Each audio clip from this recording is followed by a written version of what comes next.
ಹಾಸನ ಜಿಲ್ಲೆ ಅರಸೀಕೆರೆ ತಾಲೂಕಿನಲ್ಲಿ ರಾಜ್ಯ ಸರ್ಕಾರದ ಎಸ್ಎಫ್ಸಿ ಅನುದಾನದಲ್ಲಿ ನಗರಸಭೆ ವತಿಯಿಂದ ಹಿಂದುಳಿದ ವರ್ಗದ ವಿದ್ಯಾರ್ಥಿಗಳಿಗೆ ಎಸ್ಎಸ್ಎಲ್ಸಿ ನಂತರ ಮುಂದಿನ ವಿದ್ಯಾಭ್ಯಾಸಕ್ಕೆ ವಿದ್ಯಾರ್ಥಿ ವೇತನ ಸಾಲ ಸೌಲಭ್ಯ ಹಾಗೂ ಹಿಂದುಳಿದ ವರ್ಗದ ವ್ಯಾಪಾರಸ್ಥರಿಗೆ ಸ್ವಯಂ ಉದ್ಯೋಗ ಮಾಡಲು ಶೇಕಡಾ 50ರಷ್ಟು ಸಬ್ಸಿಡಿ ಹಣ ನೀಡುವುದಕ್ಕಾಗಿ ಅರ್ಜಿ 31/8/2024 ಒಳಗೆ ನೀಡುವಂತೆ ನಗರಸಭೆ ಆಯುಕ್ತರು ಕೃಷ್ಣಮೂರ್ತಿ ಮಾಹಿತಿ ನೀಡಿದರು.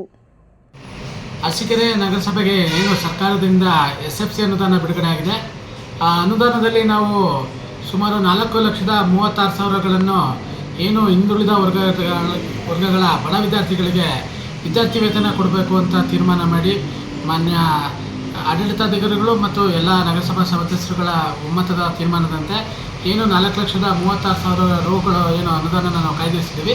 ಆ ಅನುದಾನಕ್ಕೆ ತಕ್ಕಂತೆ ನಗರಸಭೆ ವ್ಯಾಪ್ತಿಯಲ್ಲಿ ಏನು ವ್ಯಾಸಂಗ ಮಾಡ್ತಾ ಇದ್ದಾರೆ, 10ನೇ ತರಗತಿಯಿಂದ ಮೇಲ್ಪಟ್ಟು ಏನು ವ್ಯಾಸಂಗ ಮಾಡ್ತಾ ಇದ್ದಾರೆ ಆ ವಿದ್ಯಾರ್ಥಿಗಳಿಂದ ನಾವು ಅರ್ಜಿಗಳನ್ನ ಆಹ್ವಾನ ಮಾಡಿದ್ದೀವಿ.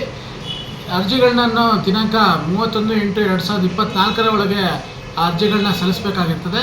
ಅರ್ಜಿ ಜೊತೆ ತಾವು ಎಲ್ಲಿ ವ್ಯಾಸಂಗ ಮಾಡ್ತಾ ಇರ್ತೀರ ಅನ್ನೋದ್ರ ಬಗ್ಗೆ ವ್ಯಾಸಂಗ ದೃಢೀಕರಣ ಪತ್ರವನ್ನು ಸಹ ಸಲ್ಲಿಸಬೇಕಾಗುತ್ತೆ.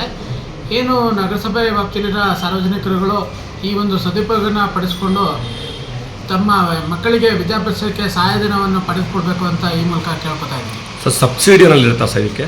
ಸರ್, ಅದರಲ್ಲಿ ಏನಂದರೆ ಸ್ವಯಂ ಉದ್ಯೋಗ ಮಾಡಲಿಕ್ಕೂ ಸಹ ಅನುದಾನನ ನಾವು ಕಾಯ್ದಿರಿಸ್ಕೊಂಡಿದ್ದೀವಿ. ಸ್ವಯಂ ಉದ್ಯೋಗದಲ್ಲಿ ಯಾವುದೇ ರೀತಿ ಬಡ ಹಿಂದುಳಿದ ವರ್ಗದಾಗಲಿ, SCP ಆಗಲಿ, TSP ಆಗಲಿ ಆ ಜನಾಂಗದ ಏನು ವ್ಯಾಪಾರಸ್ಥರಿದ್ದಾರೆ ಅವರು ಸಹ ಏನು ವ್ಯಾಪಾರ ಮಾಡಲಿಕ್ಕೆ ನಾವು ಶೇಕಡಾ 50ರಷ್ಟು ಅನುದಾನನ ನಾವು ಸಬ್ಸಿಡಿಯಾಗಿ ನೀಡ್ತೀವಿ. ಆ ಅನುದಾನಕ್ಕೆ ಅವ್ರಿಗೂ ಸಹ ಅರ್ಜಿಗಳನ್ನ ಆಹ್ವಾನ ಮಾಡಿದ್ದೀವಿ. ಅವರು ಸಮೇತ ತಾವು ನಗರಸಭೆಗೆ ಅರ್ಜಿಗಳನ್ನ ಸಲ್ಲಿಸ್ಬೋದು. ಏನು ಬ್ಯಾಂಕಿಂದ ಅವರು ಅಮೌಂಟ್ನ ಸ್ಯಾಂಕ್ಷನ್ ಮಾಡಿಸ್ಕೊಂಡು ಬರ್ತಾರೆ, ಅದರದ್ದು 50% ನಾವು ಸಬ್ಸಿಡಿನ ಕೊಡ್ತೀವಿ. ಅಥವಾ ಮ್ಯಾಕ್ಸಿಮಮ್ 1.5 ಲಕ್ಷದಷ್ಟು ಅನುದಾನನ ನಾವು ಸಬ್ಸಿಡಿಯ ರೂಪದಲ್ಲಿ ಕೊಡ್ತೀವಿ. ಎಷ್ಟು ಲಕ್ಷ ಇದೆ ಸರ್ ಅದು ಸಾಲ ಸೌಲಭ್ಯ? ಸಾಲ ಸೌಲಭ್ಯ 1.5 ಲಕ್ಷ ನಾವು ಮಿನಿಮಮ್ ಮಾಡಿದ್ದೀವಿ ಸರ್. ಸರ್ಕಾರ ಮಿನಿಮಮ್ ಮಾಡಿದೆ. 1.5 ಲಕ್ಷದ ಗಂಟ ನಾವು ಸಬ್ಸಿಡಿನ ಕೊಡ್ಬೋದು. ನಾವು 5 ಜನಕ್ಕೆ ಅನುದಾನನ ನಾವು ರಿಸರ್ವ್ ಮಾಡಿದ್ದೀವಿ ಸರ್. 5 ಜನದ ಗಂಟ ಅನುದಾನ ನಾವು ಕೊಡ್ಬೋದಾಗಿದೆ. ಇದು ಸರ್, ಇದಕ್ಕೆ ಏನು ದಾಖಲೆ ಬೇಕಾದ ಸರ್? ಸರ್, ಅವರು ಏನು ವ್ಯಾಪಾರ ಮಾಡ್ತಾ ಇರೋದ್ರ ಬಗ್ಗೆ ದಾಖಲಾತಿಗಳನ್ನ ಕೊಡಬೇಕು. ಬ್ಯಾಂಕಿಗೆ ನಾವು ನಮ್ಮ ಅಪ್ಲಿಕೇಶನ್ನ ಫಾರ್ವರ್ಡ್ ಮಾಡ್ತೀವಿ. ಬ್ಯಾಂಕ್ ಅವರು ಅವ್ರ ವ್ಯಾಪಾರ ವಹಿವಾಟುಗಳನ್ನ ನೋಡಿ ಅವ್ರಿಗೆ ಎಷ್ಟು ಸಾಲ ಕೊಡ್ಬೋದು ಅಂತ ಅವ್ರು ತೀರ್ಮಾನ ಮಾಡಿ ನಾವು ಇಷ್ಟು ಸಾಲನ ಕೊಡ್ತೀವಿ ಅನ್ನೋದ್ರ ಬಗ್ಗೆ ಅವರು ಕಳಿಸ್ಕೊಡ್ತಾರೆ. ಅದರಲ್ಲಿ ನಾವು 50% ಅಂತ ಅನುದಾನ ನಾವು ಅವರಿಗೆ ಸಹಾಯಧನದ ರೂಪದಲ್ಲಿ ಕೊಡ್ತೀವಿ.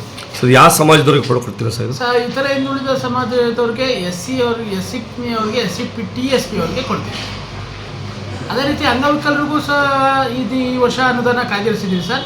ಅಂಗವಿಕಲರು ಯಾರನ್ನ ನಗರಸಭೆ ವ್ಯಾಪ್ತಿಯಲ್ಲಿ ಏನು ವ್ಯಾಪಾರ ಮಾಡ್ತಾ ಇದ್ದಾರೆ ಅವರು ಸಹ ಈ ಏನು ನಾವು ಅವಕಾಶನ ಸದುಪಯೋಗ ಪಡಿಸ್ಕೋಬೋದು ಸರ್. Okay sir.